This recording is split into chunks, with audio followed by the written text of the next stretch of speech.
മക്കളെ ഫിസിക്കൽ കെമിസ്ട്രിയിൽ നിന്നുള്ള ഒരു ക്വസ്റ്റ്യൻ ആണ്, ഒന്ന് വായിച്ചു നോക്കിയേ. 10 gram ഓഫ് 1 2 3 4 2-chlorobutanoic acid ആണ്. It's dissolved in 250 grams of water. The solution behaves as a weak electrolyte. The Van der factor I for the solution is Ka തന്നിട്ടുണ്ട്, ionisation constant, Kf of വാട്ടറും തന്നിട്ടുണ്ട്. Okay, so അങ്ങനെയാണ് മക്കളെ. ഇതിൽ ആദ്യം നിങ്ങൾ മനസ്സിലാക്കേണ്ടത് ഈ 2-chlorobutanoic acid എന്ന് പറയുന്ന ആളുണ്ടല്ലോ, അതൊരു വീക്ക് ഇലക്ട്രോലൈറ്റ് ആണെന്ന് ക്വസ്റ്റ്യനിൽ പറഞ്ഞിട്ടുണ്ട്. CH3 CH2 CHCl COOH. ഇയാൾ അയനൈസ് ചെയ്ത് കഴിഞ്ഞാൽ എന്താ സംഭവിക്കാം? H+ റിലീസ്ഡ് ആവും, ഒരു ആസിഡ് ആണ്. So CH3 CH2 CHCl COO- ഇതായിരിക്കും രണ്ട് അയോണുകൾ ഫോം ചെയ്യുക. സോ ഇയാൾ അയനൈസ് ചെയ്യുന്ന സമയത്ത് റിലീസ് ചെയ്യപ്പെടുന്ന അയോണുകളുടെ എണ്ണം എന്ന് പറയുന്നത് 2 ആണ്. അപ്പോൾ ഒരു ഇലക്ട്രോലൈറ്റ് അയനൈസ് ചെയ്യുമ്പോൾ റിലീസ് ചെയ്യപ്പെടുന്ന അയോണിന്റെ എണ്ണം 2 ആണെങ്കിൽ ഐ കാണാൻ വേണ്ടിയിട്ട് we can use this relation alpha equal to I-1 divided by N-1. Alpha equal to I-1 divided by N-1. അതിൽ ആൽഫ ഡിഗ്രി ഓഫ് ഡിസോസിയേഷൻ ആണ്, അല്ലെങ്കിൽ ഡിഗ്രി ഓഫ് അയോണൈസേഷൻ ആണ്. അത് കാണാൻ വേണ്ടിയിട്ട് ഈ ഇക്വിലിബ്രിയത്തിന്റെ ഇക്വിലിബ്രിയം കോൺസ്റ്റന്റ് ആണ് Ka ഈക്വൽ ടു C⁴² എന്ന് പറയുന്ന ഇക്വേഷൻ നമ്മൾ പഠിച്ചിട്ടുണ്ട് ഇക്വിലിബ്രിയം ചാപ്റ്ററിൽ. അങ്ങനെയാണെങ്കിൽ alpha equal to root of Ka/C എന്ന് വരും. സി എന്ന് പറഞ്ഞാൽ മൊളാരിറ്റി ആണ്, അല്ലെങ്കിൽ മൊളാർ കോൺസെൻട്രേഷൻ ആണ്. So alpha equal to root of കെയുടെ വാല്യൂ 1.4 ഇൻറ്റു 10⁻³ ആണ്. So 1.4 into 10⁻³ divided by concentration means molarity, number of mole by volume.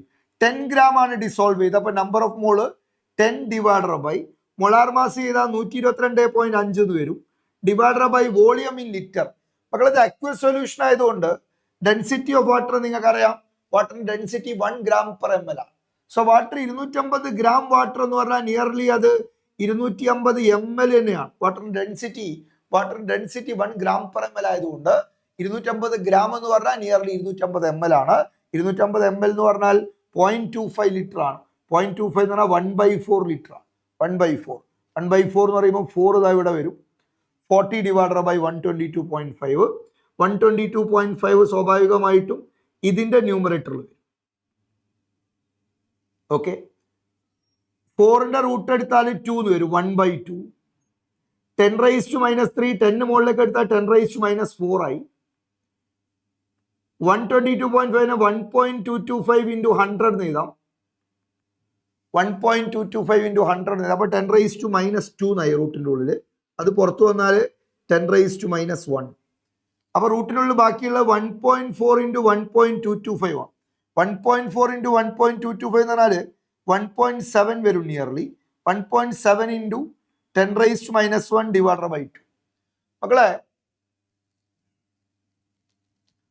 1.7 into 10⁻⁻1 divided by 2 അല്ലേ, എത്ര വരും? റൂട്ട് 2 എത്ര? റൂട്ട് 2 എന്ന് പറഞ്ഞാൽ 1.4 ആണ്. റൂട്ട് 2 ആണെങ്കിൽ പോലും 1.4 ആണ്. ഇവിടെ റൂട്ട് 1.7 ഉള്ളൂ. അപ്പൊ എന്തായാലും ഏകദേശം നമുക്ക് 1.4 എടുക്കാം. 1.4/2 ഇൻറ്റു 10⁻⁻2 -1. 1.4/2 0.7 ആണ്. 1.4/2 0.7 ഇൻറ്റു 10⁻⁻1 എന്ന് പറയുമ്പോൾ ആൽഫയുടെ വാല്യൂ 0.07. ആൽഫ 0.07.